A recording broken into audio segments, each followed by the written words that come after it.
Web Meeting da SBAL e da Catarata e da Refrativa. E essa noite nós teremos juntos conosco a Faiga Marques. A Faiga Marques é administradora do Hospital de Olhos de Niterói. Ela tem MBA em Gestão em Saúde pela FGV. Ela é analista de acreditação em saúde também pela FGV. É coordenadora da equipe de planejamento estratégico e do Comitê de Qualidade do Hospital de Olhos de Niterói. E hoje ela vai nos falar, vai contar a sua experiência em relação à acreditação em serviços médicos hospitalares. Faiga, você pode começar a sua apresentação. Muito obrigado e boa noite a todos. Muito obrigada. Eu queria agradecer primeiramente a Edvaldo pelo convite. Eu me sinto muito honrada de poder estar aqui compartilhando um pouco da nossa experiência com relação à acreditação e espero que esses 30 minutos possam ser bem proveitosos para os gestores, para os médicos que nos assistem, com relação a esse assunto que é a acreditação. Eu tentei montar aqui a minha apresentação falando um pouco sobre o conceito de acreditação, para aqueles que não conhecem, e finalizando com a nossa experiência com relação à acreditação. E no final a gente provavelmente vai deixar um tempinho aí para as perguntas de vocês. Quando a gente fala em acreditação, a gente percebe que no universo das instituições de saúde, um número cada vez maior de instituições vem buscando algum tipo de certificação que garanta e que possa trazer para essa instituição ali uma certificação de qualidade. E aí, para a gente começar, vamos falar um pouquinho sobre o conceito do que é acreditação. Conforme o próprio manual da ONA, que é a Organização Nacional de Acreditação, a acreditação é um método de avaliação, ela é voluntário, é periódico, é reservado, e ela busca garantir a qualidade da assistência através de uma avaliação feita com padrões que são previamente definidos. Ela vai constituir no seu escopo um programa de educação continuada e não uma forma de fiscalização, que é o que a gente teme quando começa a pensar em acreditar na nossa instituição de saúde. E existem 3 princípios que norteiam um processo de acreditação. Primeiro, ele é voluntário, porque a organização escolhe participar. Essa escolha ela não é imposta, ela é feita pela organização. Ele é periódico, porque uma vez que você adquira o seu certificado, ele precisa ser validado a cada 2 anos. Ele necessita que você faça a manutenção daquela certificação que você conseguiu anteriormente. E quando a gente diz que é reservado, é porque todas as informações que são coletadas ao longo do processo e os relatórios de avaliação, do diagnóstico e mesmo do seu processo de certificação, eles pertencem à instituição e eles não são divulgados, eles têm caráter sigiloso. Com isso, a gente vai observar que quando a gente fala de acreditação, a primeira pergunta que nós encontramos, e eu vou falar um pouco da experiência do Hospital de Olhos de Niterói, quando a gente começou a pensar em acreditação, isso tem mais ou menos aí nessa caminhada entre o pensar e o decidir participar de um processo, a gente está falando aí numa caminhada de 7 a 8 anos. E a pergunta que a nossa direção fazia, é uma pergunta pertinente, a gente não pode fugir dela: por que eu preciso aderir a um processo de acreditação? E a gente vai olhar que, além de ser uma ferramenta importante de gestão, a organização acreditada, quando ela consegue passar pelo processo e consegue a sua certificação, ela tem a possibilidade, primeiro, são 4 pilares: de desenvolver uma política de segurança voltada para o paciente, de entender que dentro dessa política e do processo existem requisitos que vão melhorar o desempenho da instituição. Ela vai poder, ao longo desse processo, identificar quais são suas conformidades, mas também as suas oportunidades de melhoria. E vai promover, com isso, uma cooperação interna entre os processos e sua equipe de trabalho. Com isso, a gente vai caminhar agora para quais são os níveis de uma certificação, né? E nós optamos, a gente tem vários caminhos aí para acreditação. Você tem a ONA, que é a Organização Nacional de Acreditação, você tem a Joint Commission, que é o CBA, nós optamos pela ONA, né, que é a Organização Nacional de Acreditação, é nacional, e ela tem 3 níveis de certificação, como vocês estão vendo aí na tela. O nível 1, ele diz que uma instituição está acreditada. E qual é o sentido desse nível 1? O que é o pilar dele? O nível 1 ele vai trabalhar basicamente para garantir a segurança do paciente, que também é comum quando você fala de Joint Commission e do CBA. Vai trabalhar as políticas institucionais que garantam que você vai desenvolver uma política de segurança. Com isso, você vai trabalhar a estrutura física da sua instituição, as pessoas, os colaboradores, os equipamentos, os materiais, quais são os seus fluxos e os seus processos de trabalho. Aí, uma vez que você conseguiu sua certificação do nível 1, porque são 3 níveis, para que você consiga alcançar o nível 2, que a gente chama de acreditado pleno, é importante que você trabalhe a gestão integrada da sua instituição e faça o acompanhamento dessas barreiras que você estabeleceu lá no nível 1, que vai falar da segurança do paciente. Precisa ter os seus processos mapeados e desenhados e todos os protocolos que garantem a segurança do paciente e que você tem que implantar no nível 1, é importante que esses protocolos estejam implantados. Quando você alcança todas essas etapas, e você chama, né, o avaliador, e eu vou falar um pouquinho disso mais à frente, para que ele possa avaliar a sua instituição, e tudo isso foi alcançado, você está apto a receber a certificação acreditado pleno, que é o nível 2. De um nível para outro, a gente tem um espaço aí de 2 anos, para que você saia do nível 1 e passe para o nível 2. Cada titulação dessa, ela garante que você se mantenha no nível a cada 2 anos, mas a manutenção é feita anualmente. Uma vez que você tem o nível 2, você vai almejar alcançar o nível 3, que a gente chama de acreditado com excelência. O que é isso? Uma instituição, ela é classificada como acreditada com excelência quando ela já incorporou todos esses outros processos, ela já tem esse acompanhamento, consegue analisar criticamente os seus processos, ter indicadores que garantam e que mapeiem os resultados do serviço que você oferece e, mais importante, você precisa ter estabelecido, através desses indicadores, e eu vou falar nisso quando a gente falar do processo de acreditação no Hospital de Olhos, que você estabeleceu ciclos de melhoria contínua, porque o processo de acreditação nada mais é do que um processo de melhoria contínua, ele é basicamente um processo de educação continuada, e esse processo de melhoria contínua, ele tem que ser sistemático e baseado sempre nessa gestão integrada e nesse processo de tomada de decisão da instituição. Então, esses são os 3 níveis que a gente, quando opta pela ONA, para fazer um processo de acreditação, que você, enquanto instituição de saúde, você vai precisar galgar. Se não adianta, então eu quero ficar só no nível 1.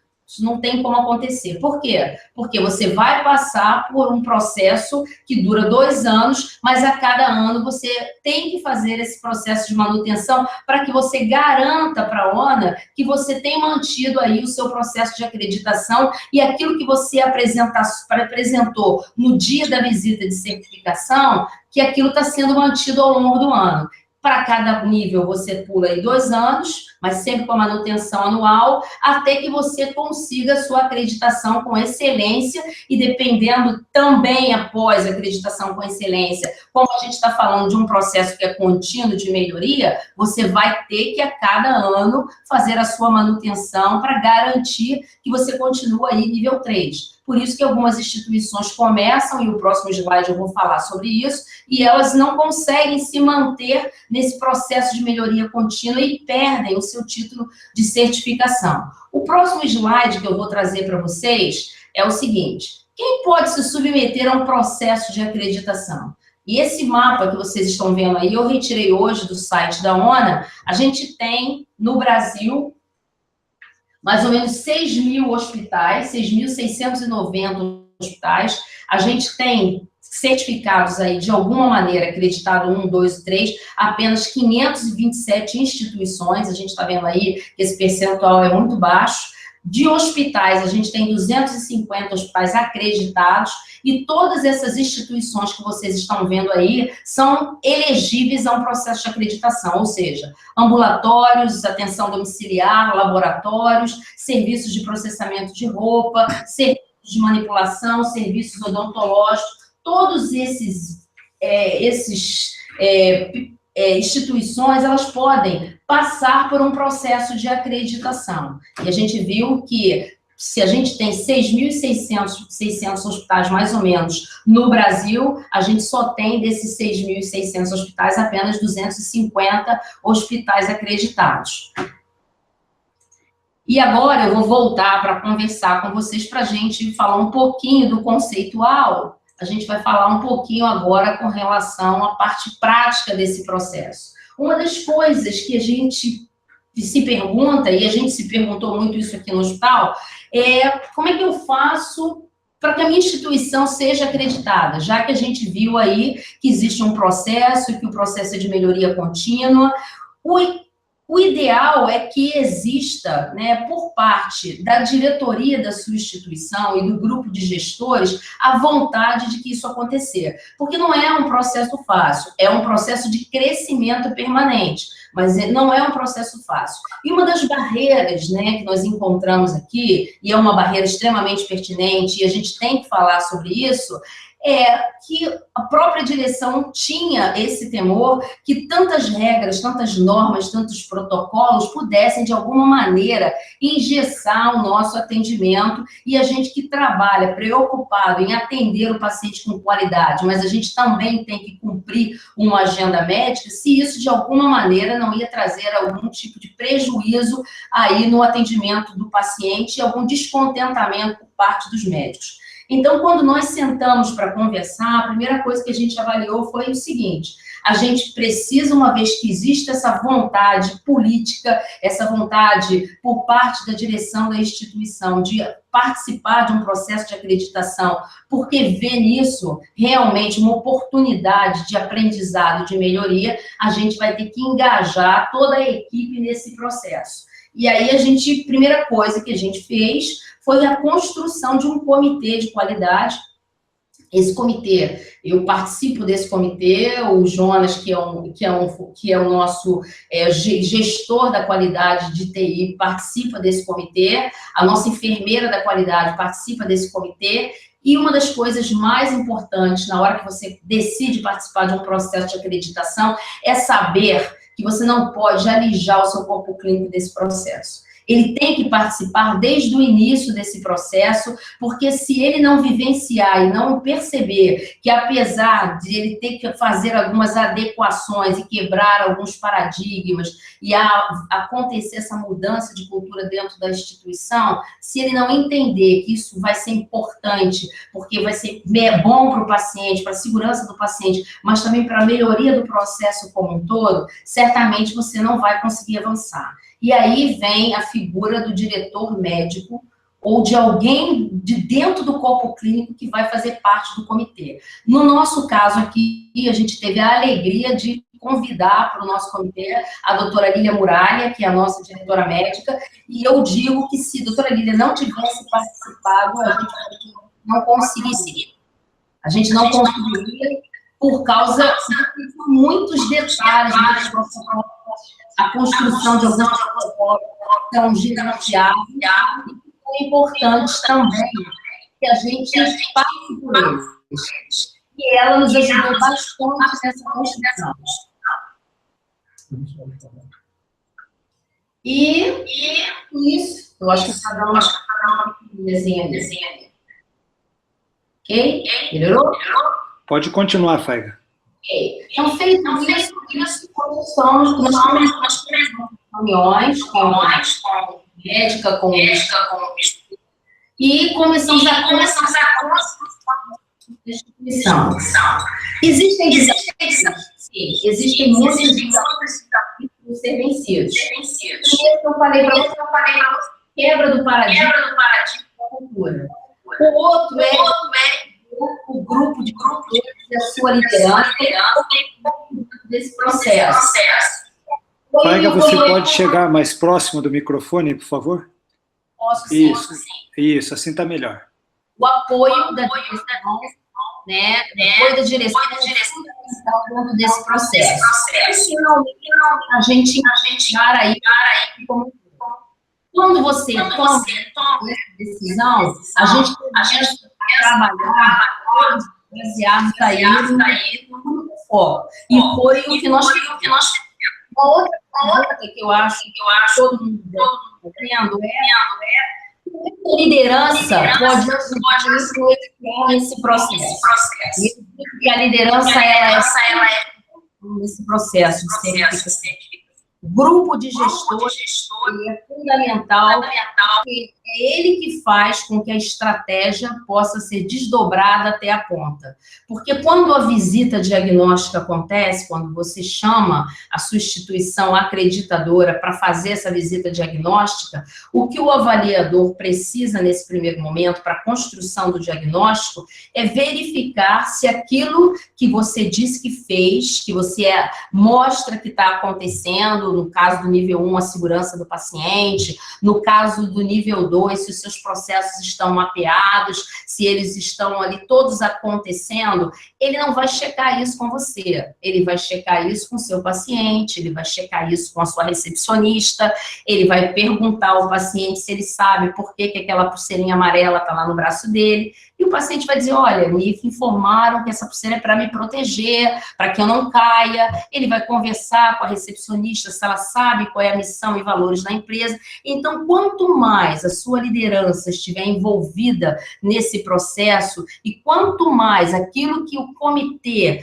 está definindo junto com a direção, de acordo com aquilo que a ONA preconiza, quanto mais o gestor alcançar a ponta, mais rápido e eficiente o seu processo se torna. Então, se vocês me perguntarem o que é fundamental dentro da tomada de decisão de um processo de certificação, eu vou dizer que, primeiro, é que a direção participe disso com a vontade de que a coisa aconteça. Segundo, que você traga os seus gestores e que isso passe a ser a vontade de toda a instituição. E depois que você jamais esqueça que o corpo clínico, ele é que faz o dia a dia acontecer dentro da instituição. Então, não tem como a gente pensar em acreditação sem não pensar no corpo clínico, porque uma vez que eles estão engajados, a coisa vai acontecer e ele vai ser o primeiro a cobrar que os protocolos aconteçam e perceber o quanto isso é importante dentro da gestão de trabalho de cada um. O próximo slide que eu vou trazer agora, eu vou falar um pouquinho com relação a como esse processo aconteceu dentro da nossa instituição. Eu fiz aí, como eu trouxe para vocês, eu acho que deve ter muitos gestores me ouvindo, eu trouxe uma escala, e essa escala, ela vai estar mostrando como é que nós tomamos as decisões e como é que isso aconteceu aí dentro do Hospital de Olhos. Então, vocês estão vendo aí que a primeira coisa que nós fizemos, deixa eu só acertar aqui um minutinho. A primeira coisa que nós fizemos foi, nós já tínhamos um comitê de qualidade, porque, como eu falei para vocês, essa decisão levou aí quase 8 anos, mas a gente já trabalhava com qualidade dentro da instituição. Então, a primeira coisa que nós fizemos foi realinhar o comitê de qualidade, né? E aí eu já falei para vocês que esse comitê foi formado e a gente entendeu desde o início que era importante que desde a construção desse comitê a gente precisava da presença de um membro do corpo clínico, e no nosso caso foi a diretora médica. Depois, nós realinhamos o nosso planejamento estratégico, porque uma das coisas, seja a ONA, Joint Commission, que você dentro de um processo de certificação você precisa apresentar, é o seu planejamento estratégico. No caso, nós já tínhamos um planejamento estratégico em ação, nós fizemos o realinhamento desse planejamento. Na época desse realinhamento, foi feita a validação da missão, da visão e dos valores, e essa hora eu volto para a liderança, porque a missão ela não pode estar dentro de um quadro, ela tem que estar na boca, certo, do seu colaborador. Ele pode não saber, ele não tem que saber a missão decorada, mas ele tem que saber a razão de existir da sua instituição. Depois que isso foi feito, se você já tem, e o nosso olhar era, né, foi o que aconteceu conosco, nós levamos 7 meses entre a tomada de decisão de participar de um processo de acreditação até a visita de certificação, nós levamos aí 7 meses, nós precisamos nos reunir, fizemos um workshop, construímos o macro processo, que eu não vou ter oportunidade de abrir aqui para vocês, mas certamente a gente pode conversar num outro momento. Dentro desse macro processo, você vai desenhar todos os seus processos, que são a razão de existir, os seus processos finalísticos, vai priorizar o que é importante dentro da sua organização, vai, a partir daí, mapear e modelar esses processos, que são gerenciais, finalísticos e os que dão o apoio, o suporte a tudo isso. Como eu falei lá atrás, se você tem seus processos mapeados e você já tem uma gestão integrada, você precisa conhecer de que maneira as coisas estão acontecendo. Então, é importante que você crie a cultura de indicadores. Ah, eu já tenho indicadores, ok. Mas será que os seus indicadores estão alinhados com o seu planejamento estratégico, com a sua política de segurança? Então, quem já tem precisa revisar esses indicadores e fazer a construção desse caderno de indicadores que a gente revalida bimestralmente, mensalmente, mas ele precisa ser revisado porque é ele que vai validar se o seu processo está acontecendo realmente. Uma coisa que é extremamente importante quando se fala de qualidade, até porque agora é uma normativa do Ministério da Saúde, é você criar o seu núcleo de segurança do paciente. Vocês lembram que desde o nível 1 eu falei que o importante é a segurança do paciente? Então, toda a instituição, e isso daí, mesmo que você não queira participar de um processo de acreditação, ela tem que ter o seu núcleo de segurança estabelecido, e informar, inclusive, esse núcleo ao Ministério da Saúde. E aí, você, depois da construção do núcleo, nós começamos a criar os contratos entre as nossas unidades de negócio, que são aquelas áreas finalísticas. Ou seja, um exemplo rápido, o centro cirúrgico contratualiza com a farmácia como ele precisa receber determinados medicamentos. Então, são contratos que a gente faz para garantir que o meu trabalho aconteça realmente de acordo com aquilo que foi estabelecido nos meus protocolos, nos meus procedimentos operacionais padrão.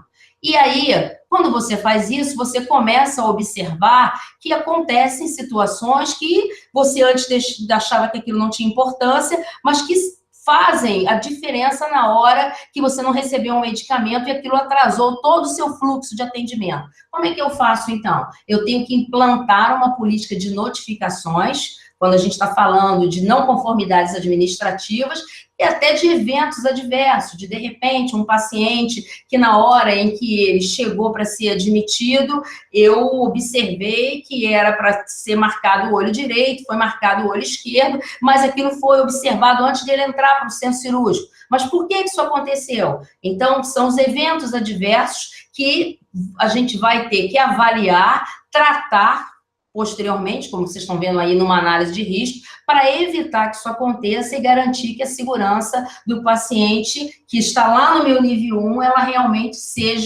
ela aconteça e eu garanta isso. Eu vou voltar agora para conversar com vocês, eu tenho aí mais 10 minutinhos, acho que eu estou no meu tempo. Então, se vocês me perguntarem o seguinte, agora como gestora, né, nós passamos aí por 7 meses. É um processo difícil? É um processo difícil. É um processo doloroso? Não. E eu queria até terminar, para poder abrir as perguntas. Quando nós começamos esse processo e nós conseguimos o envolvimento de todo o corpo clínico através de um evento que a gente fez para motivar o corpo clínico e explicar, porque a gente teme aquilo que a gente não conhece. A partir do momento que eles entenderam que isso ia gerar um processo de melhoria contínua dentro do hospital, que isso ia ser importante para o hospital, a gente teve o envolvimento dos gestores, dos colaboradores, do corpo clínico e da direção. Então, todos nós estávamos numa sinergia muito grande para a gente conseguir o nosso objetivo maior, que era no dia da nossa visita de certificação, que aconteceu no dia 15 de dezembro, que a gente queria conseguir aí o nosso AONA no acreditado pleno nível 2. E eu queria só encerrar com uma história foi uma história que me marcou muito. Então, todo mundo se preparando para a visita das avaliadoras, que vem através de uma instituição acreditadora, só um parêntese aqui, a ONA, ela não vem te certificar,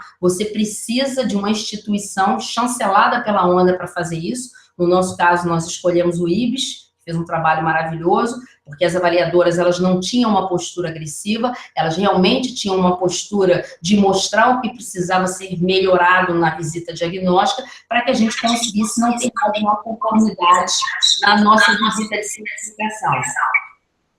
E aí, nós estamos naquela reta final, arrumando o hospital para a visita, e eu lembro de um senhor, um faxineiro nosso, limpando ali a rampa, e aí um membro do comitê perguntou para ele o seguinte: o senhor está cansado, né, seu Gilberto? E eu nunca vou esquecer a frase dele, uma pessoa da higienização. Ele disse assim: eu estou cansado, mas eu estou acreditando. Eu estou acreditando que isso vai ser muito bom para o hospital que eu trabalho.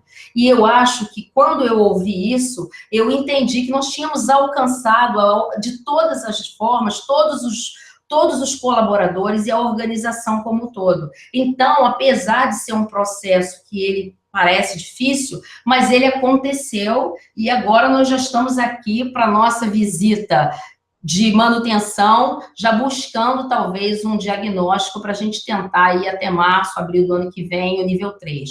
Foi bom? Foi maravilhoso, porque a gente percebeu a mudança do comportamento dos gestores, os processos implantados, indicadores que antes a gente não tinha condição de medir e ver quão são importantes, acontecendo e a gente tendo ferramentas para melhorar a nossa gestão. Então, em 30 minutos é pouquinho para a gente falar, mas eu acho que eu tentei trazer um pouco da minha experiência para motivar vocês que estão aí na dúvida a arregaçar as mangas e participar de um processo de acreditação, porque é muito importante. De modo geral, está me escutando bem? Estou escutando bem. Certo. De um modo geral, foi excelente a tua apresentação. Eu só queria complementar, se você puder me ajudar, em relação ao projeto Qualis, da ANS. Né? Nós tivemos agora em Goiânia uma reunião com os representantes da ANS, e a partir do dia 1º de janeiro, todos os hospitais terão que ter algum tipo de acreditação, seja hospital grande, seja hospital de especialidade, como é o caso seu, né? Então isso vai ser uma obrigação até chegar no consultório médico e no médico que vão ter que ser acreditados também. Isso já está valendo a partir do dia 1º de janeiro. Sempre o passo mais difícil é o passo inicial, como você disse, né? Então, como escolher uma empresa acreditadora?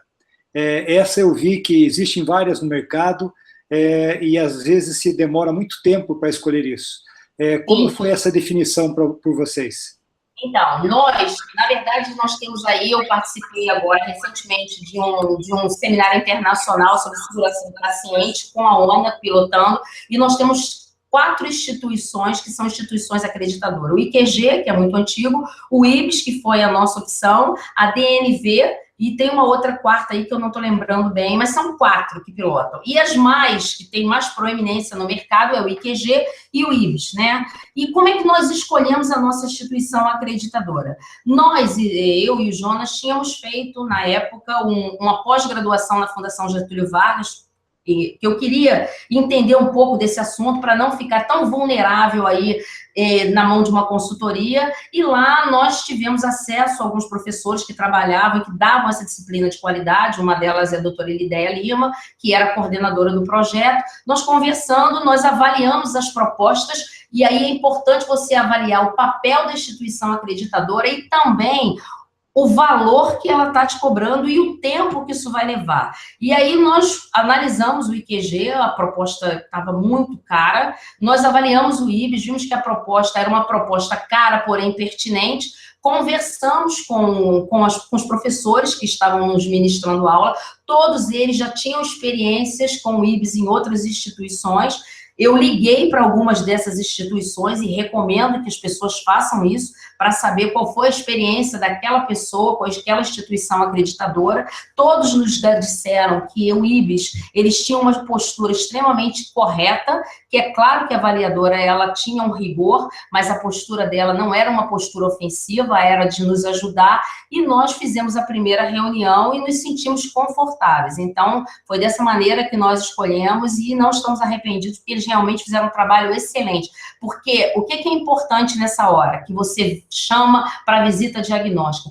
Quanto mais o avaliador, na visita diagnóstica, ele mostrar quais são suas não conformidades, as orientações e o que você precisa seguir para poder você chamar para a visita de certificação, quanto mais esse diagnóstico ele for preciso, melhor para você se preparar para a visita de certificação. Nosso tempo está acabando, eu só vou pedir para você responder uma pergunta de uma internauta, Alexandra Vante. Ela pergunta que ela tem uma clínica de olhos com 20 funcionários, mais 10 terceirizados. Atua com consultas, exames e procedimentos ambulatoriais. É possível conseguir ONA ou você indica primeiramente outro programa, como o ISO, por exemplo? Olha, eu recomendo, por experiência, nós tivemos esse dilema, se nós faríamos ISO, só que a ISO, na verdade, ela é uma ferramenta que foi desenhada para as indústrias e que algumas instituições, não só de saúde, resolveram adotar. Com relação ao seu número de funcionários, isso não é fator impeditivo. Eu recomendo que você procure buscar a ONA, porque você vai, isso não independe do número de funcionários, porque processos e protocolos você vai precisar utilizar, e acho que você vai conseguir, com 20 funcionários e 10 terceirizados, o mesmo resultado que eu consegui aqui com os meus 200 funcionários. Então, no caso de uma instituição de saúde, vocês viram lá naquele gráfico que eu apresentei, você pode ser um serviço de odontologia e resolver que você quer trabalhar com padrões de excelência. Então, eu recomendo que você faça a ONA. Faiga, muito obrigado pela tua indicação. Aquelas perguntas que chegarem, eu vou pedir para você fazer um vídeo e responder a todos. Muito obrigado, e nós damos seguimento agora com o Dr. Newton Júnior, que vai dar prosseguimento à catarata refrativa. Obrigado, Faiga, até qualquer dia. Obrigada pela oportunidade, um grande abraço. Tchau, obrigado.